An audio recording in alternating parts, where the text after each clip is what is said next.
আসসালামু আলাইকুম প্রিয় শিক্ষার্থী, আশা করি তোমরা সবাই ভালো আছো।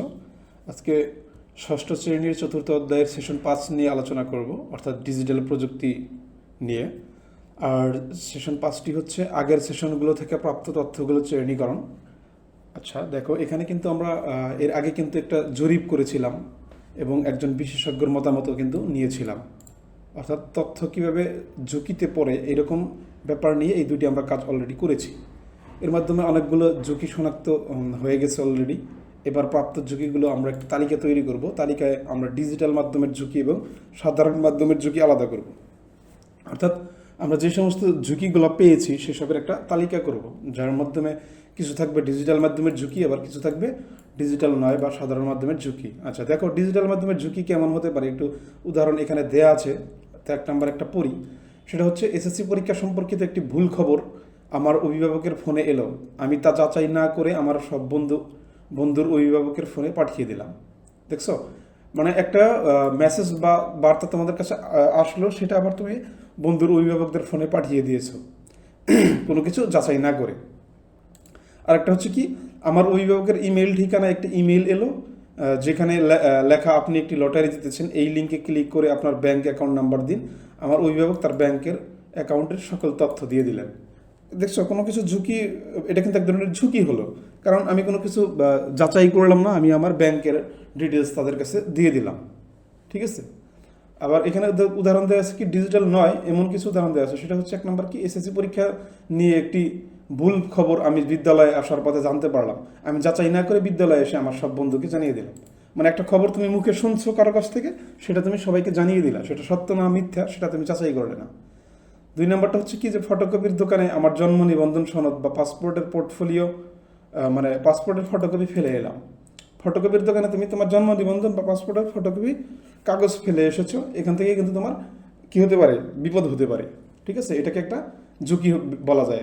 তার মানে তুমি এটা কি একটা সাধারণ ঝুঁকি, মানে ডিজিটাল নয়, কারণ তুমি কাগজটা ফেলে আসছো, কাগজটা কোনো ইলেকট্রনিক মিডিয়াতে তুমি দাও নাই, অনলাইনে দাও নাই, জাস্ট তুমি দোকানে ফেলে এসেছো।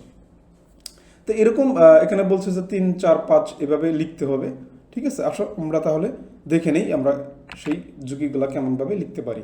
আচ্ছা, তো দেখো এটা 3 নম্বরটা এইভাবে, যেমন বিনামূল্যের ওয়াইফাই ব্যবহারের সময় হ্যাকারদের কাছে তথ্য চলে যেতে পারে। আমরা যারা এই যে বিনামূল্যে অনেক সময় কি করি, দেখি যে ওয়াইফাই ওপেন, ওইটা যদি কানেক্ট করি অনেক সময় তথ্য হ্যাক হয়ে যেতে পারে। এটা হচ্ছে ডিজিটাল মাধ্যম। আর একটা হচ্ছে কি, দেখো ইমেইলে তথ্য পাঠানোর সময় ব্যক্তিগত তথ্য যোগ করে ভুল ঠিকানায় পাঠিয়ে দিলেন। অর্থাৎ তুমি একজনকে মেইল করার ইচ্ছা ছিল এবং তুমি সেই ইমেইল অ্যাড্রেসটাতে না দিয়ে অন্য একটা মেইলে তোমার তথ্য দিয়ে তুমি সেখানে পাঠিয়ে দিলে, এটা এক ধরনের ঝুঁকি।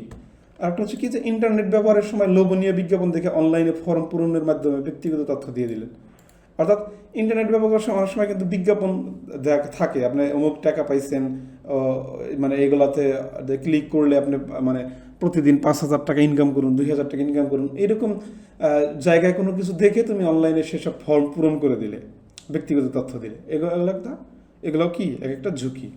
আবার দেখো এখানে ডিজিটাল নয় এরকম ঝুঁকির মধ্যে আছে কি, পরের 3 নম্বরটা হচ্ছে কি, যে ব্যাংকের অ্যাকাউন্ট নাম্বার, এটিএম কার্ডের পিন নম্বর ডায়েরিতে লিখে রেখেছিলাম, ব্যক্তিগত ডায়েরিটি যেখানে সেখানে রেখে দিয়েছিলাম। ধরো তুমি তোমার অ্যাকাউন্টের নাম্বার, ব্যাংকের অ্যাকাউন্টের নাম্বার, এটিএম এর পিন নাম্বার, এগুলো তুমি ব্যক্তিগত ডায়েরিতে লিখে রাখছো, সেই ডায়েরিটা মনে করো তোমার কাছ থেকে কেউ নিয়ে গেছে, হারিয়ে গেছে, তাহলে কি অবশ্যই এটা একটা ঝুঁকি। আর একটা হচ্ছে কি, যে ব্যাংক অ্যাকাউন্টের চেক বই যেখানে সেখানে ফেলে রেখেছিলাম, এখন তোমার চেক বই কিন্তু যেখানে সেখানে ফেলে রাখার জিনিস নয়, তুমি যদি এটা রাখো তো এটা কিন্তু তোমার কাছে মানে তথ্য ঝুঁকিটা হতে পারে। আর একটা হচ্ছে কি, যে নিজের ব্যক্তিগত ছবি ফোনের গ্যালারিতে রেখে ফোন আনলক করে রেখেছিলাম। অর্থাৎ মোবাইলে তুমি তোমার ব্যক্তিগত কিছু ছবি রাখছো যেটা আসলে সবাইকে দেখানো যায় না, সেই ছবিগুলো কিন্তু রাখছো, তারপরে তুমি মোবাইলে আবার লকও করো নাই, তাহলে কি হবে, এটা এক ধরনের ঝুঁকি তৈরি করবে। ঠিক আছে। আচ্ছা, তো দেখো এরপরে তো এটাই বলছে আর কি, যে এইরকম আমরা ঝুঁকিতে পড়তে পারি আর কি। তো এই তালিকাটা কিন্তু দ্রুত শেষ করতে হবে 10 মিনিটের ভেতরে। তালিকাটি তৈরি হয়ে গেলে একে একে এক একজন শ্রেণীকরণ করা ঝুঁকিগুলো একটি করে ঝুঁকি নিচের ম্যাপের মতো করে বোর্ডে লিখবো এবং সবাই নিজের করা তালিকার সঙ্গে মিলিয়ে নেব। অর্থাৎ এখন মনে করো এখানে যেই ঝুঁকিগুলো আমরা অলরেডি লিখলাম, ঠিক আছে, এগুলো থেকে আমরা বিবেচনা করবো যে কোনটা কোন ধরনের ঝুঁকি হতে পারে। দেখো এখানে কি বলছে, তথ্য আদান প্রদানের ঝুঁকি।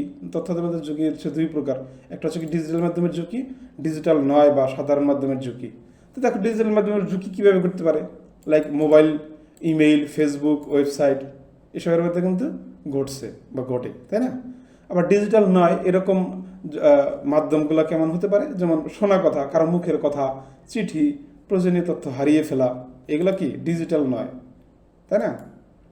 সো এটা কিন্তু তোমাদের জাস্ট টিচাররা তোমাদেরকে এই কাজটা দেখাবে, এই একটা ধরো এভাবে একটা লিখতে বলবে পয়েন্ট, সেটা কোন মাধ্যমে ঘটছে সেটা দেখতে চাইবে আর কি, কী ব্যবহার করে। এটা তোমাদের স্কুলের কাজ। তারপরে এখানে বলছে যে এতক্ষণে আমরা বুঝে গেছি তথ্য আদান প্রদানের ক্ষেত্রে কোনো মাধ্যমে কী কী ঝুঁকি থাকতে পারে। ডিজিটাল মাধ্যমে এবং সাধারণ মাধ্যমের ঝুঁকিগুলো কিছুটা আলাদা। এই দুটি মাধ্যমের ঝুঁকি সম্পর্কে জানতে নিচের বর্ণনাটি পড়ে দেখতে পারো। মানে এখানে একটা ঘটনা দেওয়া আছে, সেই ঘটনাটা তুমি পড়ে দেখলে আর একটু ভালোভাবে বুঝতে পারবে। আচ্ছা, সাধারণ মাধ্যমের ঝুঁকি বনাম ডিজিটাল মাধ্যমের ঝুঁকি। ওকে, তো দেখো জাস্ট একটা ঘটনা এখানে দেওয়া আছে আর কি, তোমরা পড়লেই বুঝতে পারবে। তারপরে আমি একটু পড়ে দিচ্ছি। সেটা হচ্ছে, দেখো, তথ্য আদান প্রদানের জন্য আমাদের বিভিন্ন মাধ্যম ব্যবহার করতে হয়। আমরা সবচেয়ে বেশি ব্যবহার করি হচ্ছে মুখের ভাষা বা ইশারা। এছাড়া সংকেত, লিখিত বক্তব্য, চিঠির মাধ্যমে কিন্তু তথ্য আদান প্রদান করে থাকি। কিন্তু প্রযুক্তি আবিষ্কারের ফলে এখন টেলিফোন, ইন্টারনেট, ওয়্যারলেস প্রযুক্তির মাধ্যমে অনেক বেশি তথ্য আদান প্রদান করি, এবং এসব মাধ্যমে তথ্য আদান প্রদান করতেও অনেকটা ঝুঁকি থাকে, তাই না? কাজেই কেউ যদি ভালো উদ্দেশ্য এটি ব্যবহার করে, তাতে খুব কম সময়ে কিন্তু বেশি মানুষের কাছে তথ্য আদান প্রদান করা সম্ভব হয়। কিন্তু অনেকেই আছে কি, যে খারাপ উদ্দেশ্যে ব্যবহার করে সেটা মানুষের জন্য ক্ষতিও করা যায়, তাই না? আর একটা হচ্ছে কি, যে দেখো একটা উদাহরণ এখানে দিচ্ছে, বলছে যে মনে করি একজন লবণ ব্যবসায়ী ভুল করে মনে করো প্রয়োজনের তুলনায় বেশি পরিমাণে লবণ আমদানি করে ফেলছে। তখন তার কাছে যেহেতু লবণ বেশি করে মজুদ আছে, তার কাছে মানে লবণ তার ঘরে রাখার জায়গাও নাই, তাই সে চিন্তা করলো যে একটা গুজব ছড়িয়ে সে লবণগুলো দ্রুত বিক্রি করবে। সে একটা ফন্দি পাতলো আর কি।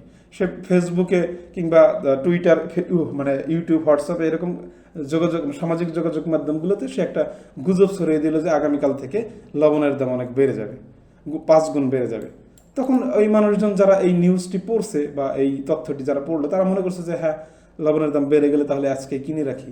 তো এভাবে কিন্তু সে মানে মনে করো অসাধু ব্যবসায়ী হয়ে মানুষের কাছে বেশি দামে কিন্তু মানে লবণ বিক্রি করে দিল।